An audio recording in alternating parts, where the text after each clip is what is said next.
Welcome to the course Business Analytics and Data Mining Modeling using R. So we would be starting our next module, that is supervised learning methods, and we are going to start our first topic, that is first technique, that is multiple linear regression. So let's start. So multiple linear regression is one of the most popular model that is used for statistical modeling as well as data mining modeling. In most of the textbooks and other stat related courses, this is one of the first model that is generally discussed and covered. Now multiple linear regression model, the main idea is to fit a linear regression linear relationship between a quantitative outcome variable, that is y, and a set of predictors, for example x1, x2, x3 and xp.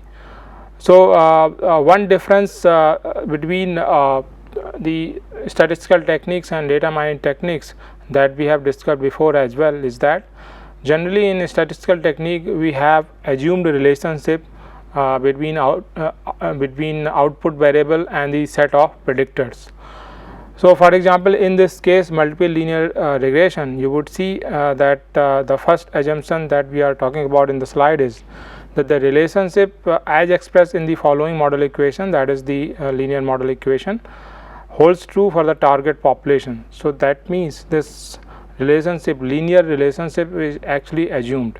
So therefore when we talk about statistical modeling, generally we make certain assumptions about the data, certain assumption about the structure of the data, relationship between variables, and we also hypothesize few relationships and then also test them through techniques, through different statistical techniques. So the same thing is applicable to multiple linear regression as well, and the first assumption is that this as expressed in this particular equation, the linear relationship is assumed here. Now the beta zeros, beta 1, beta 2 and beta p till beta p, these are our coefficients, regression coefficients, and then we have this epsilon term, that is the noise or unexplained part. So generally for the explanatory models, the predictors information that is used to explain the variability in the outcome variable, that is y, and the noise is actually the unexplained part, something that we are not able to explain, right, with the help of the predictors information that goes into the noise. Now there could be two objectives where we could actually use the this particular technique, multiple linear regression. So one objective could be understanding the relationships between outcome variable and predictors. This is the typical objective that is followed in a statistical approach. The second objective, which is generally followed in a data mining approach, is predicting values of outcome variables for new records. So as we will discuss in this lecture, depending on the objective, our approach, model building might remain same to a large extent, but the results interpretation, the model evaluation, that would actually change. So that is very closely tied to the objective. So the first objective that we just talked about, understanding the relationships, this particular objective is mainly explanatory in nature. The second objective, the predicting value, that is the predictive in nature, and the predictive modeling would be required. Now applications in data mining. So multiple linear regression has many applications in data mining situations. For example, if you predicting credit card spending, predicting life of an equipment, predicting sales. So many such examples that we have been talking about in this particular course. So regression, multiple linear regression as a technique can be applied in many such situations that we have been talking about. So mainly multiple linear regression is used to handle the prediction task, and that is also very well reflected in the previous slide when we said that the outcome variable is quantitative in nature. So when we said that the model is used, the main idea is to fit a linear relationship between this quantitative outcome variable. So therefore, in a data mining situation, essentially when we use multiple linear regression, we would be predicting the value of this particular outcome variable. Therefore, it is the prediction task where this particular technique is used.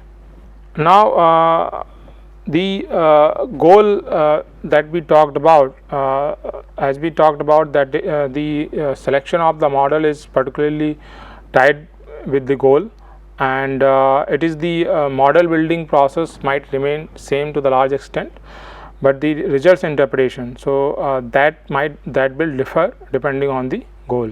So which is explained in this particular slide, that for example, predicting the impact of promotional offer on sales. This would be even though we are trying to predict this impact, this in a sense is the explanatory task, and therefore the interpretation, results interpretation and model building exercise would slightly differ from if we have a goal of just predicting sales, right. So that would be predictive goal, predictive task, and predictive modeling would be required. So these two tasks, these two examples that we just discussed, predicting the impact of promotional offer on sales, which is explanatory, and then predicting sales, which is predictive. So the model building exercise and later on the model evaluation and results interpretation, that would differ from between these two cases. Now, as we discussed that selection of a suitable data mining technique, it will also depend on the goal itself, whether the goal is explanatory or predictive. To discuss a bit more about because the multiple linear regression modeling, because the most of the statistical technique that we are going to cover in this course, so they are going to be used in a predictive analytics setting, in a data mining modeling.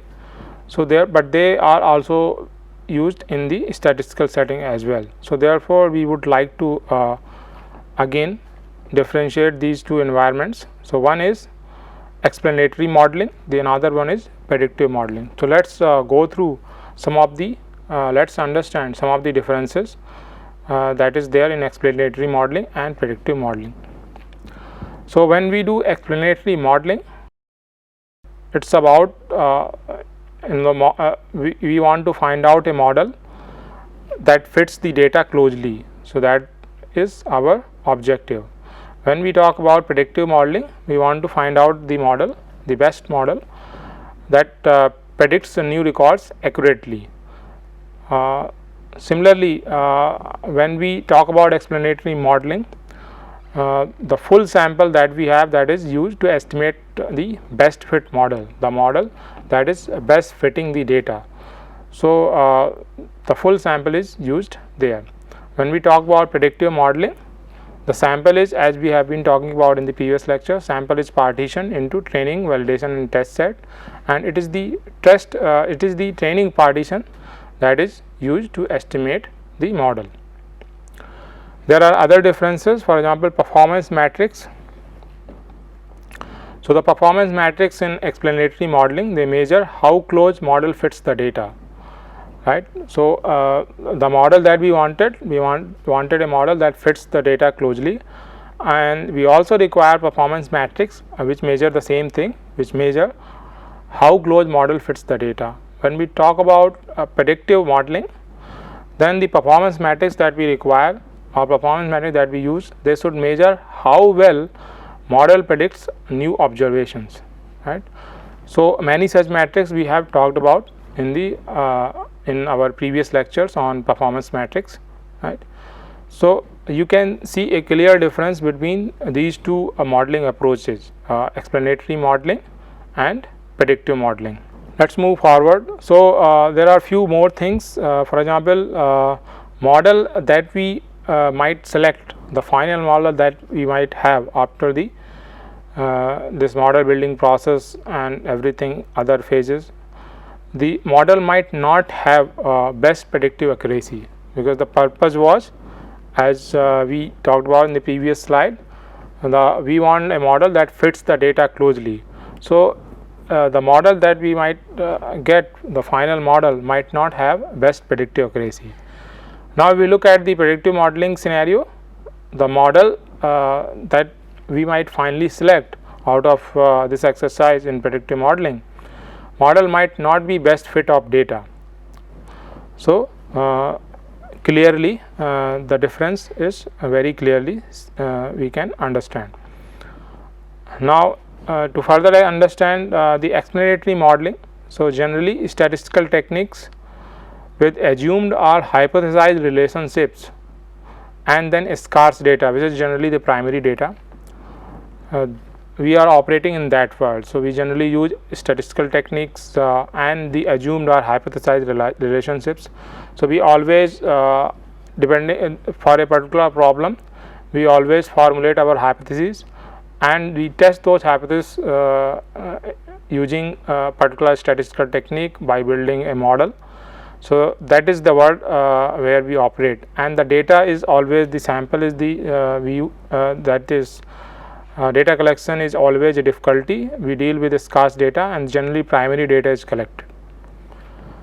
Now we look at the predictive modeling. Typically we are operating in the machine learning. We generally use machine learning techniques, and these machine learning techniques, they assume there is no assumed structure. So we don't force any structure on data when we use machine learning techniques, and we are generally dealing with large data sets, right? So we are generally dealing with secondary data, and this data is then, because this being large data set, we can do other things, for example partitioning, which can minimize some of the problems that we face during statistical modeling. Now the regression equation that we talked about, right? So we also talked about the regression coefficient beta 0 to beta p if there are p predictors, and then another estimate that we need need to compute is this sigma, that is standard deviation of noise, right? Noise be denoted using epsilon, right? So these estimates we need to compute to find out, we need to have about the target population to understand the relationships, right? Because now these estimates cannot be measured directly because we don't have the data available on the entire population, and that is why we take a sample, and it is this sample on which we apply our estimation techniques and we compute these estimates beta 0 to beta p and then sigma, that is standard deviation of noise. So typically there are many techniques that could be used to estimate these coefficients beta 0, beta 1 to beta p and sigma, but typically ordinary least squares, the OLS is the technique that is used to compute these estimates from a sample. So OLS will compute the sample estimates which minimize the sum of square deviations between actual values and predicted values. So if we let's understand this particular thing by plotting a model. So let's have, we have this kind of data, and the regression equation that we just saw in slides, and so we were able to find a particular line that would fit this particular data as closely as possible. So probably this would be the line. So this is the line that we, after applying regression on data set, this particular data set, these observations, we got this line which is closely fitting the data. Now how this line has been estimated, and this line is also being represented by the these estimates beta 0 coefficient and sigma. Now, how OLS works that is very well defined in the slides, that we try to minimize the sum of square deviation between actual value and predicted value. So, therefore, all the this line will actually have the predicted values. So, actual values we can see on screen. So, all these actual values and these are the actual values, and the corresponding predicted value is going to be represented somewhere in the line. So, if we are able to connect the corresponding points, the predicted value points on this particular line, and the actual points that are there, actual observations that are there in this particular graph, and we are able to connect. So, these would be the deviations, right. So, these would be the errors for individual observations or individual cases. Now, OLS will always try to minimize the sum of square deviations. So, let us say you have n observation, let us say we have 100 observation. So, for each observation,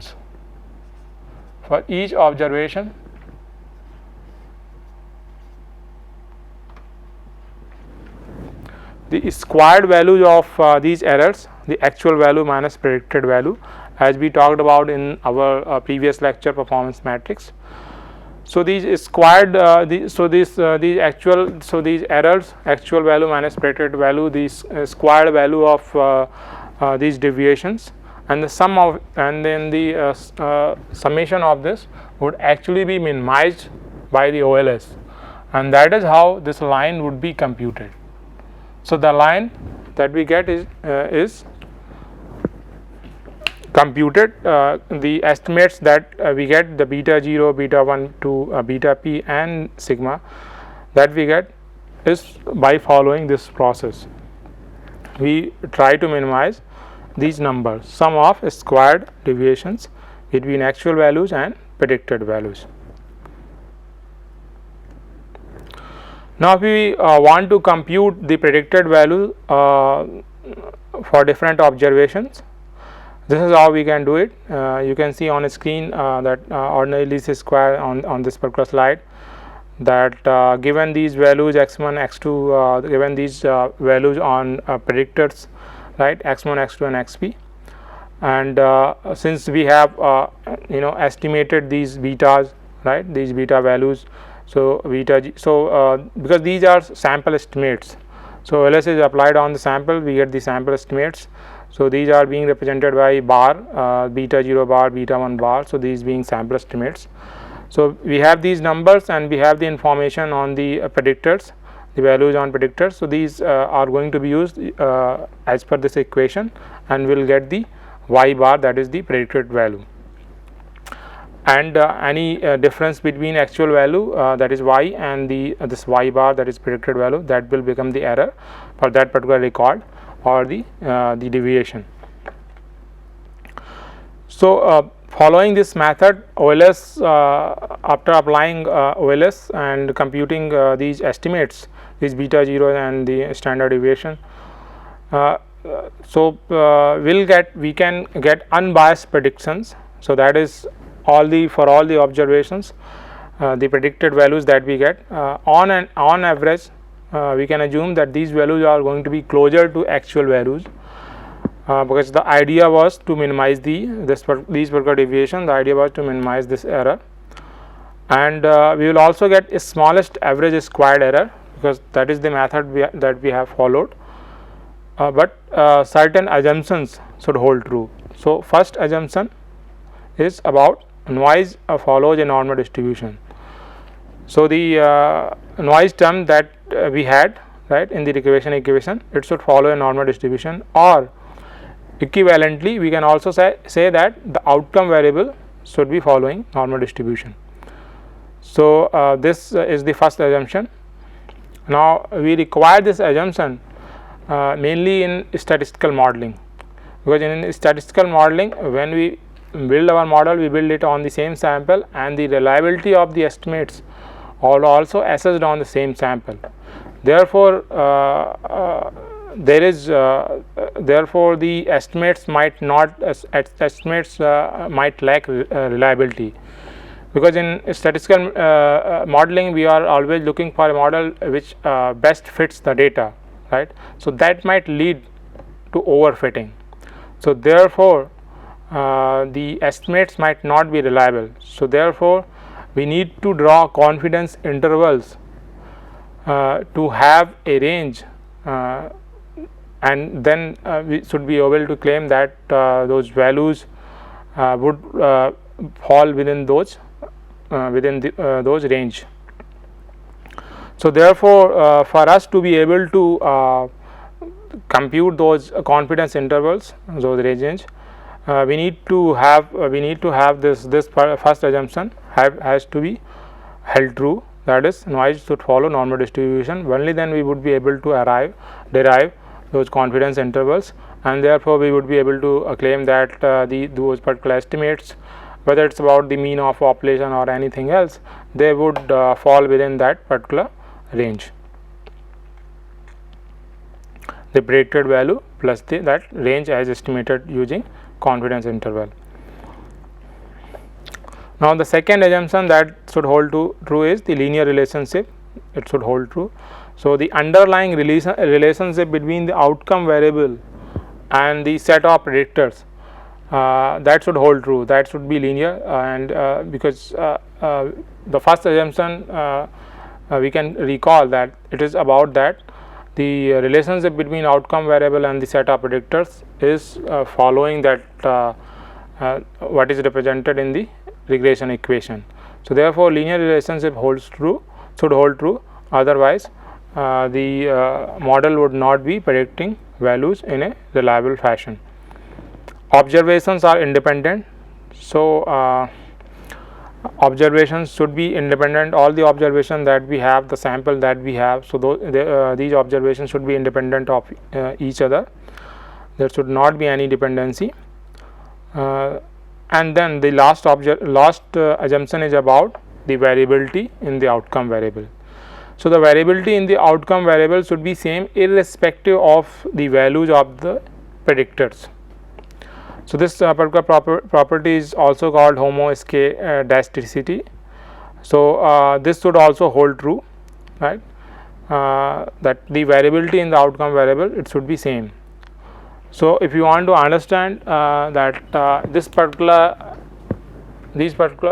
graph that we have, if we look at the variability of these points, the outcome variable which is generally represented on y axis, and the predictors which are generally represented on x axis, if we look at the variability of these points, that remains same, irrespective of the values that are being taken on the predictor axis, that is on x axis. So irrespective of the values, if we look at the variability, that looks that looks quite similar. So this is following that last assumption, homoscedasticity, and therefore now we could have, if this is held true, then we can have the unbiased predictions and the smallest average squared error.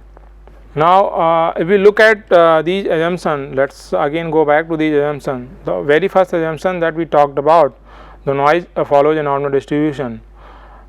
This is, as we discussed, this is mainly for statistical modeling, that because we use the same sample.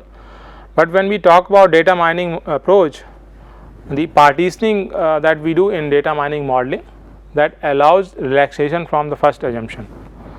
So when we talk about data mining modeling, so let's say this particular bar is representing our sample, and generally we partition the sample into 3 sets.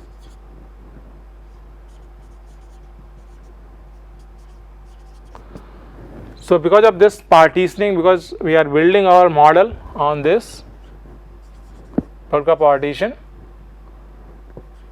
right, and the model is assessed on the remaining partitions, right, either validation partition if it's not part of the modeling process, or the test partitions. So because of this, we don't the estimates that we get, the performance of the model is actually evaluated on, performance evaluation happens on this particular partition.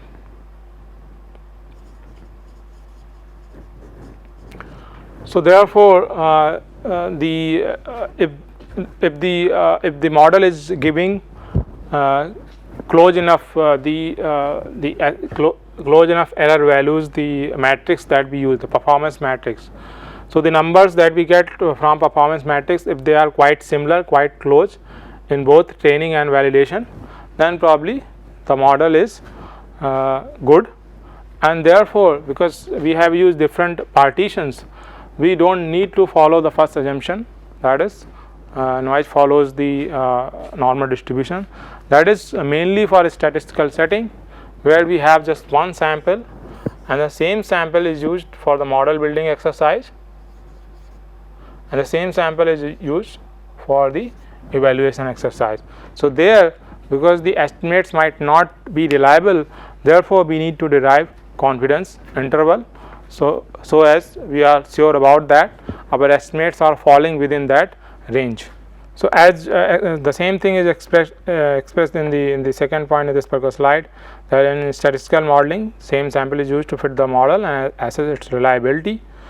Therefore, predictions of new records might lack reliability, and therefore first assumption that is required to derive confidence interval for prediction. Now let's go through an exercise to understand this particular technique. So the data set that we are going to use for this exercise is this used cars data set that we have used before. So in this we have these variables, brand. So this data is about used cars. So this is about so the task that we are going to handle is the prediction of prices for used cars, and based on this historical information about those used cars. So the information that we have on these used cars is the brand name, the model name, the manufacturing year, fuel type, it could be petrol, diesel or CNG. Then we have SR price, that is showroom price in lakhs of rupees, and then we have KM, that is accumulated kilometers and thousands of kilometers, and then price, we have offered sale price in lakhs of rupees, and then whether the car is manual or automatic, that is represented by either 0 or 1.